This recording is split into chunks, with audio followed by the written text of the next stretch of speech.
What's happening, Facebook Live? Welcome to the Vintage House Show, not on WNUR today. The Vintage House Show is live and direct from Lauren Lowry's living room. I have the honor of having Mr. Kendell Lloyd on the Facebook feed, on Zoom, live. Welcome to the Vintage House Show, Kendell. Hey, glad to be here. Thanks, Lauren. Well, let me tell you, I've known you for some time, clearly, probably over 20 years. Scott Montgomery is our point of contact many, many years ago. We used to have parties back in the day, and you were one of his best friends. And not too long ago, as you know, this show and other things that we do highlight the history of house music. Our goal at the Modern Dance Music Research and Archiving Foundation is to celebrate the history of house music. And in doing that, we had an event at the Silver Room on Milwaukee, and we interviewed, of course, Eric Williams, the owner of the Silver Room. In that interview, in that hour and a half interview, somewhere in the middle of that, he mentions Kendell Lloyd. And I'm like, my Kendell Lloyd? The Kendell Lloyd that I know? So he mentions that you were an inspiration to him. And, of course, I knew what literary explosion was. I knew what you all were doing, that kind of thing, back in the day. But it had been so long that history to me and your influences had sort of, I wasn't, I didn't put it all together. Certainly today. So that's my quick introduction. I'm going to start in the real world of Chicago house music and Chicago culture. Kendell, I know you're from Chicago. Where were you born? West side of Chicago, right in between Rockwell Gardens and Henry Horner Projects. West side. We love a little west side there. So what block did you grow up on? Where did you grow up? I grew up on Oakley, right in between Adams and Monroe. So I was literally 2 blocks from Crane High School. Oh, gosh, yeah. So there's nothing but new development over there now. I've got great friends doing fantastic things there, black developers, and certainly a lot of others in that corridor right now, too. And so where were you born? Rush Presbyterian St. Luke was it was called at the time. So, again, I think I mentioned to you earlier, you cannot operate in Chicago without proving how Chicago you are.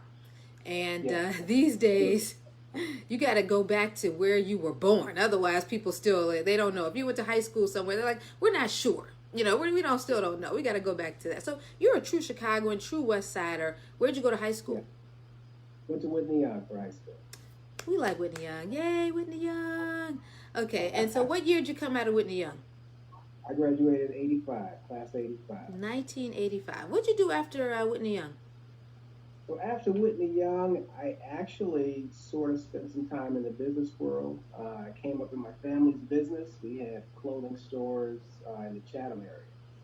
So there was LaFunch for men, LaFunch for women, and I worked under the tutelage of my mentor, my cousin Bruce Gage. And I spent time right after high school just kind of finding myself, understanding business. I knew I wasn't quite ready to go to college right away.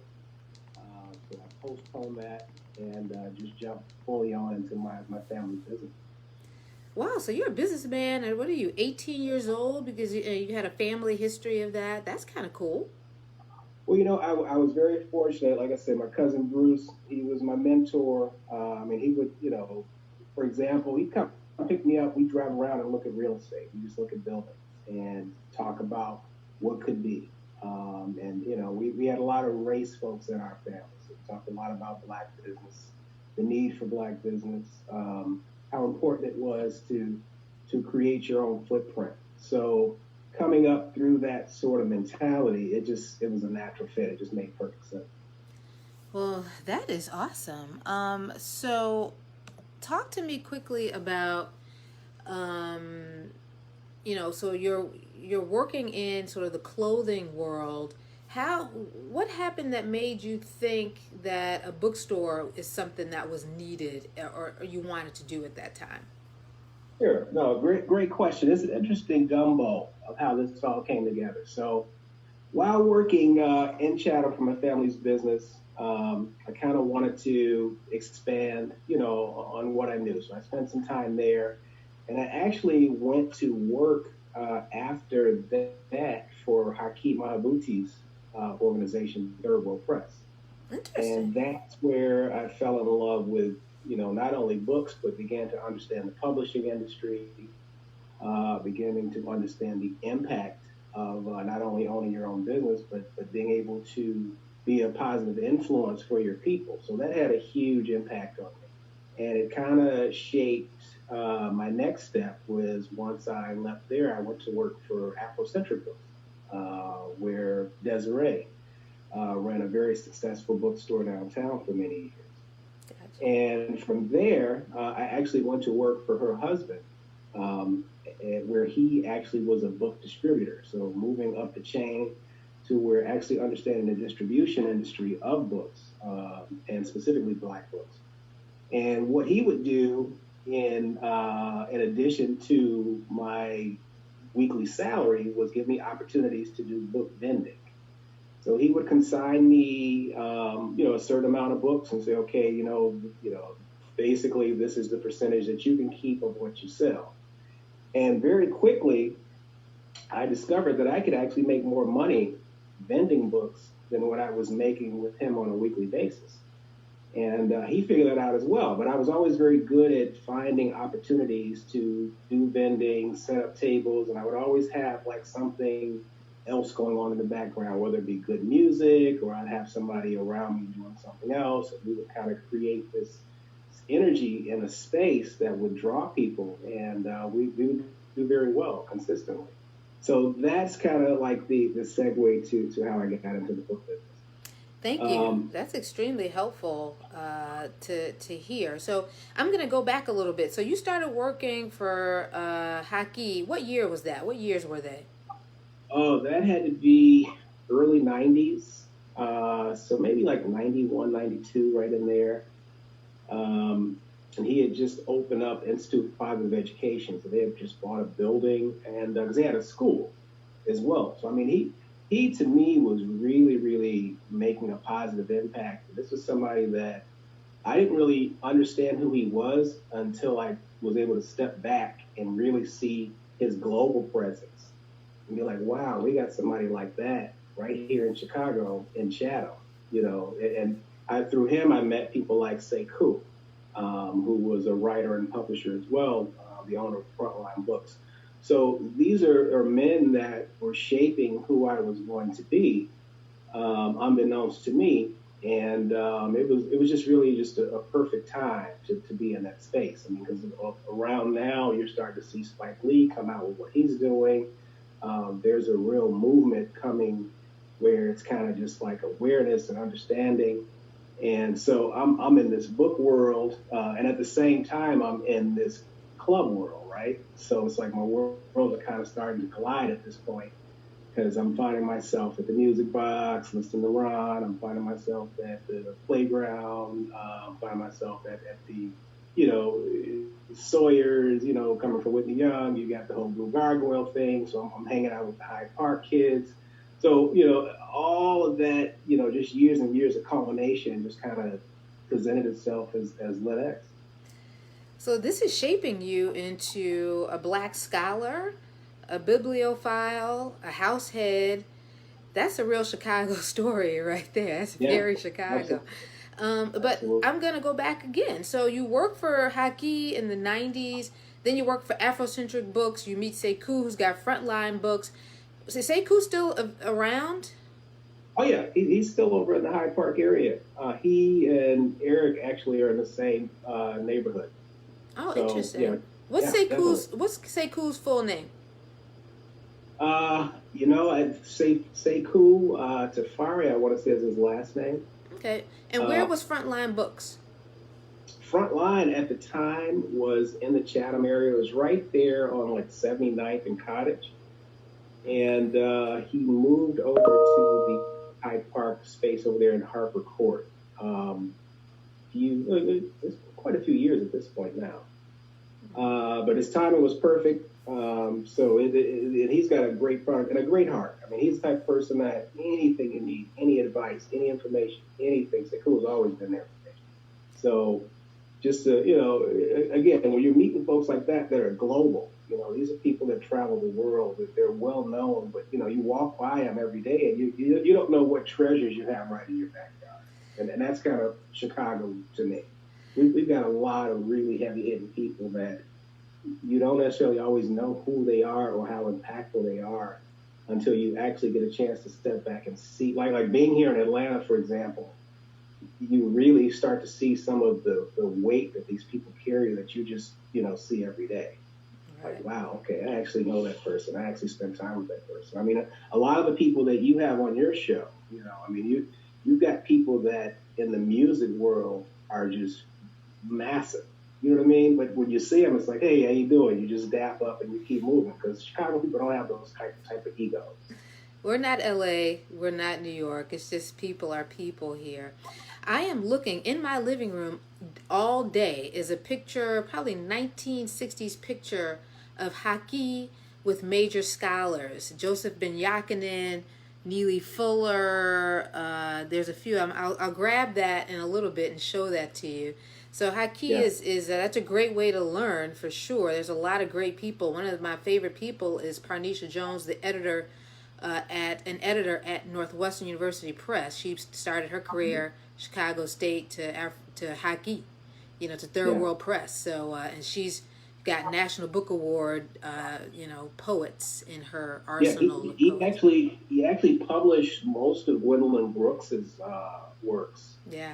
And Sonia Sanchez. The list goes on and on and on. And then he's a very prolific writer as well. So, and he's teaching at Chicago State at a perfect time. He's developing young scholars to come along with his footprint. Mm-hmm. So it's just a perfect time to be around that environment and just soak all that up. And then, like I'm saying, at the same time, I'm finding myself, at the power plant and mixing around. So just really putting these two worlds together and understanding how music is a positive, powerful influence if done correctly. And you can really attract people with music, poetry, different sorts of arts. And when you've got their attention, what you do with that mind space is extremely important, So we were kind of partying with a purpose kind of before people were really saying that. Because, at the end of the day, you're like, okay, well, as a business person, you want to get as much footprint coming into your space as you possibly can. But at the same time, for me, I always wanted to be a positive influence on anyone that was coming by. And at the same time, not judging you, you do you, be in your space. But at the end of the day, we're going to get something positive going out of these interactions. So you begin, I'm going to fast forward. You start Literary Explosion. How'd you find the location? What was the exact address? 1570 and a half North Damon. Myself and my partner, Anne-Marie Stampley, we were actually doing the book vending together as a team. And it turned out that a friend of mine, Bobby Socks and Greg Place, who were the owners of Triple X, they had hewed out a relationship with the landlord at the time that they were going to take over that space. That space came with a lower level space. And the landlord kind of, as a caveat for them to get that space, he wanted them to bring someone into that space. And so they talked to me. I was on board. There was someone occupying that space at the time. The landlord didn't necessarily want to do what I felt would have been the right thing, which would have been just kind of have a clean separation. So we kind of left that to them, right? Mm-hmm. So it was like, all right, well, I want somebody else in this space. You guys get that space. You guys handle it. So long story short, we come in there. I go to my consignment guy. Hey, I got a space. Can you lend me X amount of dollars in books on consignment? And then, every 30 days we settle up. And to his surprise, I moved so many units of books. He was just like, what are you doing down there? Right. So that relationship grew and grew and grew, started getting other vendors in there. A good friend of mine, Eileen, came down. She was part of the hemp movement, and she really introduced that. And it's funny because I think about her a lot now. Like, what is she doing now in regards to all the things that happened with hemp? But she actually was one of the first people that I knew to discuss the hemp movement at all. So we've got the hip hop going on the main floor. We've got books going on the lower level. We've got the hemp movement. I come across my right and left arm, as I call them, Mario and Tina. I ran into Tina at Spices. I'm like, hey, you know what? We're thinking about doing poetry. Tina's like, let's do it. Next thing I know, she's got that thing cranking, and she's got her own thing going on down there. So that's when Literary Explosion really became LitX. Tina put her stamp on it. Mario put his stamp on it. They really got engaged in going out and actually marketing the poetry piece. And that just kind of took off. And by this time, Howard Bailey and I had started, we partnered up in regards to running the book business. He had another store down the street. So we were just kind of creating a footprint in Wicker Park. Along this time, Eric, I'm introduced to Eric because he's a friend of Howard's. And I want to do a line of T-shirts, and Eric is the T-shirt person. I mean, if you knew Eric in the early days, Eric is pure 100% hustle. So he's traveling around the country literally in this little van, selling T-shirts, jewelry. He's employing people at this point. I mean, he's actually taking folks with him. And Eric, I just knew when I met him, I was like, this guy is going to be successful because not only is he smart, but he's got a major work ethic and one of the best hearts of anybody that you can ever meet. So we always tell this story about I started him off, but really all I did with Eric was simply rent him a booth at the Lit to showcase his wares. And the next thing I knew, he had opened up his space, remodeled it, had this thing cranking, and really, really took the vanguard of what we were doing to the next level. So I think that you said a whole lot of things. You talked about a few people, Eileen, Mario, etc. We need their full names, but when exactly did you open? What year was that? Do you remember? Do you remember the date that you actually opened the store as a bookstore? So I would say, and that's a good question, somewhere between the time frame of 93 and 94. And it depends on who you ask. But I would say right around late to mid 93. Okay. And that's when we had like a soft opening, because we were working in conjunction with Triple X. So we were doing a lot of shared spacing. We were doing kind of what you would call setting up like a temporary space or pop-ups. And around this time, events and things like that. So we really full-fledged were up and ready to run right around 94. So 93, 94, Wicker Park. What is happening in Wicker Park? Because, I remember Red Dog. We remember the Lizard Lounge. There was another restaurant on Milwaukee Avenue that was popping. Yeah. Wicker Park is radically different 25 years ago. What was going on at Wicker Park that made you all go over there and decide to operate a store? Great question. So probably I would have to say the chance meeting of Bobby Sides.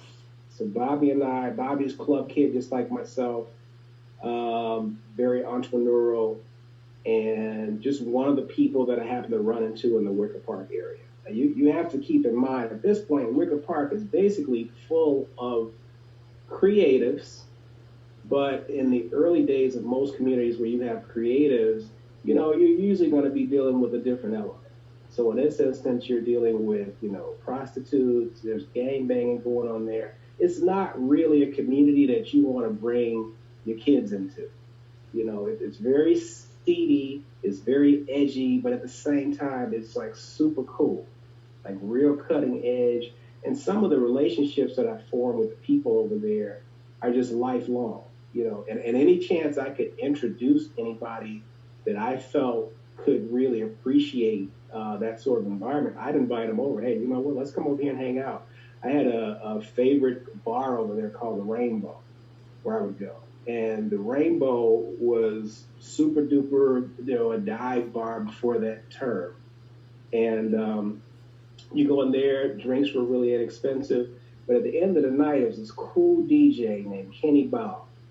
And if you waited late enough, Kenny would start DJing records. And if anybody that knows this story is what I consider a true original Rick Parker.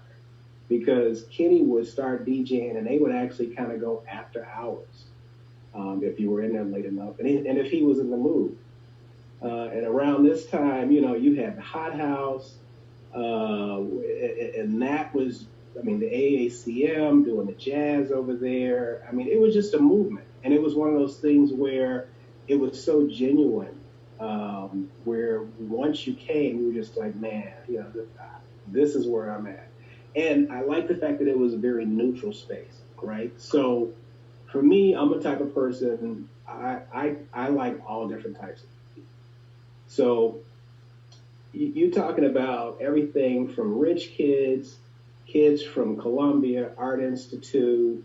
You're talking about people from the community, gangbangers, people that are making alternative living arrangements as far as how they're making their money, but all juxtaposing together in the same space. And everybody felt comfortable, and I realized that that's probably because of the location of where it was. Because if it had been in certain other parts of town, the gangs would not have allowed those different types of people to move throughout that community. So I think it was just one of the things that was just meant to be. It was just a sacred space and a very sacred time. And I think Wicker Park did what it had to do. It grew up. I liked to use Common's song, with hip hop. She'll probably get her money in LA. It just, it was the move. It made the move. A lot of folks over there got very wealthy. They continue to get wealthy. So, the game is you gotta get in there and you gotta do kind of like what Alan King did. You gotta figure out how to monetize your program, whatever you're doing, and take it to the next level. Because if you don't, these neighborhoods will leave you. They'll keep it. They don't wait for you to catch up, and they don't create a space for you to always take your time. So, Wicker Park to me did what Wicker Park could do, would do. And, I think as a person that finds himself in a position where your community changes, you can take it one of two ways. You can be upset about it and hate, from it, or you can learn from it and try to create better opportunities for yourself where you can actually own your space and try and get in on a situation where you don't feel like, somebody's moving you out of your space. So LitX is really sort of in a unique sort of time frame when you have Love Jones happening. There is sort of resurgence in sort of Black thought, Black power. People are thinking about history a little bit, but people are partying as well. Okay, so it's a party time for us. So in that time, 1994, 1995, how old were you? About 20? What am I? Let's see here. Well, I'll put it to you like this. I'm probably in a neighborhood of like mid to late 20s. So in the 20s. So you're 20 years old. You're in a space with a lot of Black thought, but you're inspiring and you're bringing people together. So you've got Black poets in there. You've got, again, Black bibliophiles in there and Black artists in there and Black musicians in there. What was the environment? What was happening inside of LitX that inspired so many? So I think, number one, it was just a great time, right? Again, I go back to people like Spike Lee. You got to go to hip hop and the emergence of hip hop coming to Chicago, because you got to think Chicago's very house town at this time, right? So hip hop's coming here. You got a lot of people coming here from other parts of the country that are kind of bringing their flavor of where they're from to Chicago. So I think it's one of those unique times where all these people that were of creative thought, very open-minded, were just looking for a space where they could just be free and not have to necessarily belong to a specific group if they didn't want to at that particular time. And I say that to say I saw people that I knew from my house days and really, really being like seriously super into like house, like that's all I listened to. The haircut, the clothes, all of that.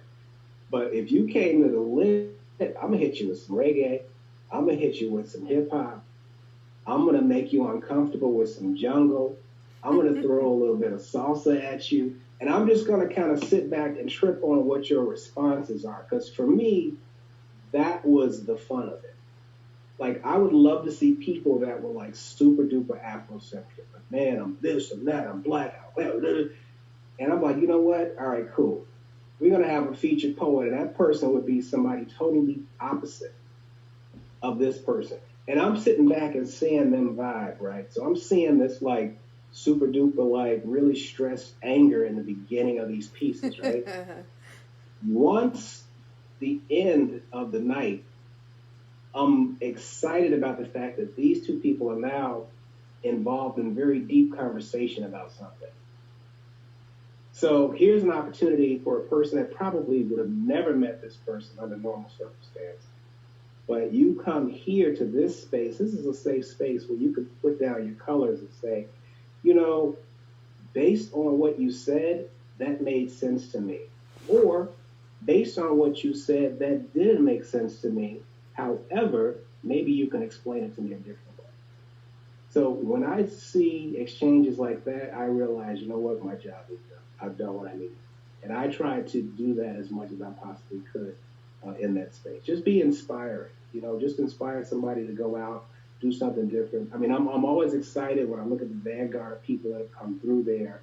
And I mean, the list is so long, but just see what they're doing and how they're impacting the country and the world. I mean, we've got Pulitzer Prize winners. We've got people that are operating at a very high level at a lot of different colleges and universities. We've got people in the entertainment field. We've got people in politics. And I like to think that a little bit of time that they may have spent in that space may have influenced some of what they do. So, Kendall, in the article that you sent me, I tried to do a bit of research as well. The article highlighted sort of comments from Angela Jackson, who is an award-winning poet, from back in the day, a Northwestern grad who I'm very familiar with. Talk to us about some of the people who, I mean, clearly you inspired by, really giving an opportunity to Eric Williams. And there's probably countless, probably hundreds more that you inspired that, will probably, if I sat down with them for an hour and a half, would mention your name. Talk to me about some of those people. Who are some of those people who are impacting the world right now, just, probably inspired by the things that you had happening at LitX? You know what? That's a great question. I'm always a little uncomfortable with that one because I don't want to leave anybody out. Just And a I few. honestly have not tracked everybody. Mm-hmm. But I mean, I'd be remiss if I didn't say people like the Astor Gates, who is a fellow West Sider, and seeing him come back from his travels and come back to the lit and share pieces that he was inspired to write based on going to Africa and studying and things like that. Tyemba Jess, Pulitzer Prize winning writer, who basically is just killing it at NYU, doing great works and teaching the next generation. You got Quraysh Ali. I mean, you've got again, you've got my man in New Orleans who he'd kill me if his name escaped me. But basically, it's a lot. It's a lot of people that are doing. Chuck Perkins. I'm sorry about that. Sorry, Chuck. I apologize. But and Chuck is Scott Montgomery's good friend, so we got to throw Chuck out there because I think that was the introduction between you two. Right. So love to Chuck. So, and I go to New Orleans because that's like one of my favorite places to go. So I go to New Orleans. Chuck's got massive club down there, and some of the best featured acts that you could ever see. Just down there, just doing a doggone thing, and he's touring, and I'm just like, man, look at you. You know what I'm saying? I mean, when I met Chuck, he was selling pharmaceuticals somewhere and basically just like, yeah, I'm a poet, I do a little reading. I'm like, yeah, okay, whatever. And once I heard that voice, I'm like, yeah, you are. You are. And I mean, just to see him being able to make a living at his craft, Right. to me, anybody that can do that, if you can make a living at what you enjoy doing, you won. I mean, regardless of how much financial success you have or whatever like that, if you can figure out a way in this hectic life, especially in this time that we're going through with this pandemic right now, everybody's on lockdown. Because I had honestly planned to be in Chicago right now. I'm already thinking about Harold's Chicken and Giordano's Pizza here in Atlanta, and I'm just like, man, I didn't get a chance to get my trip in. But just looking back at some of the folks that I had a chance to meet and just kind of see them on their meteoric rise and just see where they are now, I'm just like, I feel good about that. And, that, and I hope that they in turn are able to touch people and help them ascend to the heights they want to go to. Well, Kendall, this is a good place to stop the interview. We definitely need you to come to Chicago and talk to us in more detail about LitX. Clearly, you have inspired a lot of people. There are a lot of people doing great things based on your tenacity in opening this bookstore. I know it's not easy opening a black bookstore and having it be successful, pounding it out. I think, people think, I have a sister who's a librarian, I'm an archivist. And so we know how it used to be pretty difficult to, get people to read and be interested in their own selves. But then some people are afraid of poetry. Some people are afraid of artists and being, artistic and being vulnerable and things like that. So I think you did quite a bit already. With your inspiration, Eric has created something that is almost imperative to summertime in Chicago. That was Yeah. just had an article today. Not sure whether or not he's going to open up the Silver Room block party this year, but knowing that you inspired him is so important. And almost every black person in Chicago finds something to do at that event every day, every year. So I think that knowing that you inspired him really is still continuing to impact us, and he is certainly giving back. Um, I want to thank you again so much, Kendall, for staying up, coming to ATL. Next time, we're going to talk about the environment inside. Scott Montgomery tells me about going downstairs, going into this cave, this tunnel, red coming out. He's giving me this environment inside there. So I want to talk about that a little bit more as well. And then, maybe at some point, getting you to Chicago and having some of those people who you've inspired on a panel, maybe getting some of those bookstore guys on a panel. That's something that has to be explored. Black history is critical, and I'm happy that you are archiving your memorabilia. Who has your artifacts again? Actually in Columbia, there's a gentleman there that is archiving not only mine items, but he actually is housing pretty much anything that has to do with Chicago-based music. So he goes all the way back to like EC. He goes all the way back to the beginning of like Dem Dare, which was Common's original crew with Clay and just when I saw the things that he compiled, I'm just like, man, how long have you been working at this? And once you put this stuff out, you're going to blow a lot of people's minds because it's just like over 30 years of just Chicago music and influence. And you forget about a lot of that stuff, right? Because life is coming at you so fast now. Like the one thing I did like about the Lit that time that we were there was that we predated the takeover of the internet. So I think people were a lot more in the moment. So it was a lot less of, can you redo that so I can take the picture of this thing? And it was a lot more of just enjoying that moment. So from that, there are a lot of memories. and he has captured a lot of things. I mean, if you can rock my socks with Chicago history, I go way back. I was sneaking out of the house way before I should have been and exposed to all types of clubbing. I can tell you some stories one day, but it was one of those times where I wouldn't trade it for the world. I mean, that was my education before I went to college. My education was definitely, clubbing. I mean, that was my thing. Work by day, and man, go and then you work your way back to the Chicago spots. You go to Heroes, Uh-oh. Bricks, so that's a whole nother piece of story. So we got a lot to talk about. We have a lot. I can't wait for you to come to Chicago when everything dies down. Want to thank Scott Montgomery for making the introduction 30 years ago. He's on the line. He's looking. Lori Branch is on the call. Kevin McFall is on the call. A lot of people want to say hi to you, Kendell. All great people. I talked to Scott actually early today. All great people. Good. Chicago misses you.